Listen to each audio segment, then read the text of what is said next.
also John's Moto Garage. I apologize in advance for the poor audio. I don't have my mic hooked up. I'm going to do just a quick walk around of the bike. I've done a few before, but here we got Jackie's good camera, high def, so hopefully it turns out a little bit better. This bike is a 2013 Street Bob Custom, Harley Davidson obviously. I did not build the bike. I admittedly purchased it as is, so the previous owner did all the upgrades. So some of them I know what they are, other ones I don't, so I apologize in advance for that.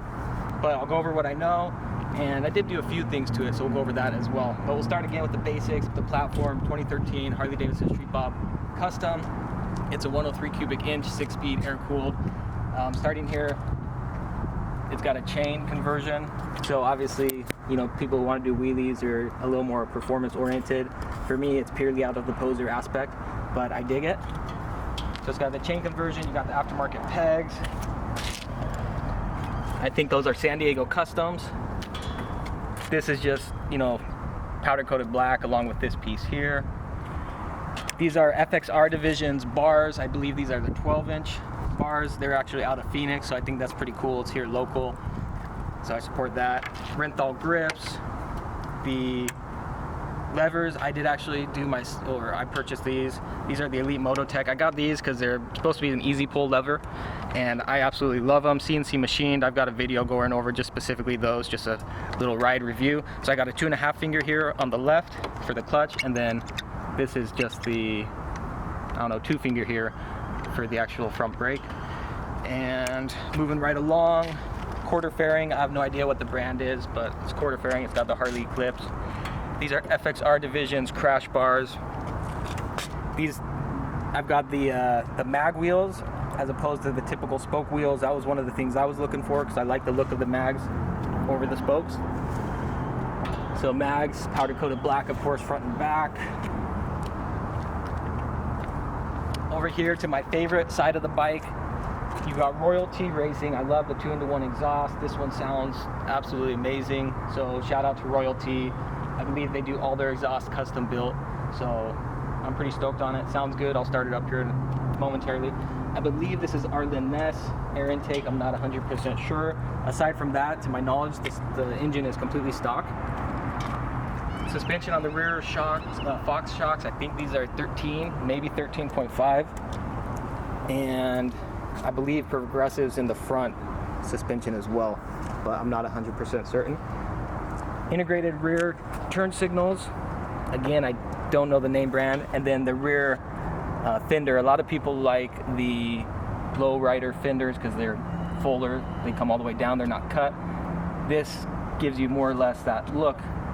But anyway, it works. It's not too bad.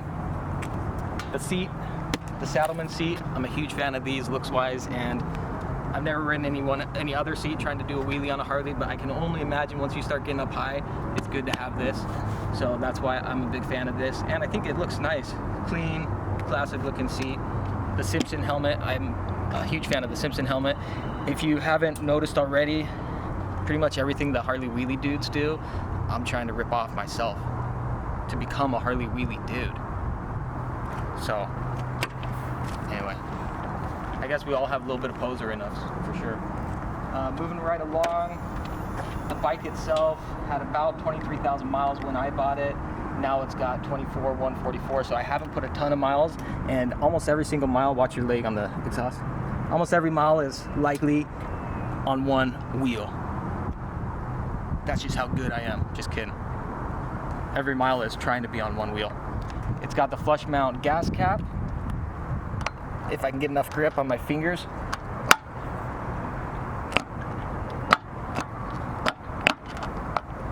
And then the flush mount gas gauge as well.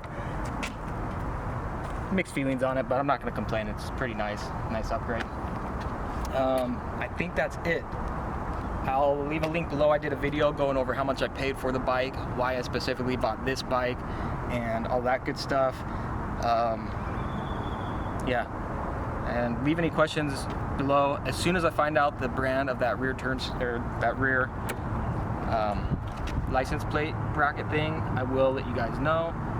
And if I can, I'll try to post the details below. Let's go ahead and start the bike up so you guys can hear it in action. Careful, it's a little bit loud.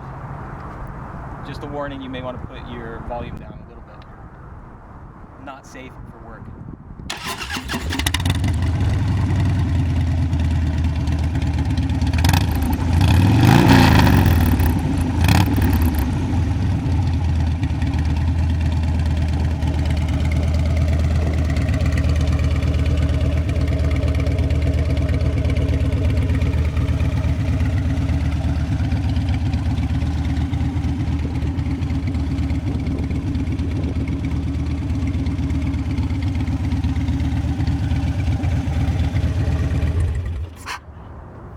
Alright, you guys, big shout out to my wifey for coming out here in the 150-degree Arizona weather, battling out the sun, and being willing to deal with me trying to learn these wheelies. And thanks a bunch, everybody, for watching and subscribing. If you dig the content, smash the like button, subscribe, leave comments below. I think that's all for this session on John's Moto Garage. We'll hit you on the next one. Adios. Nos vemos.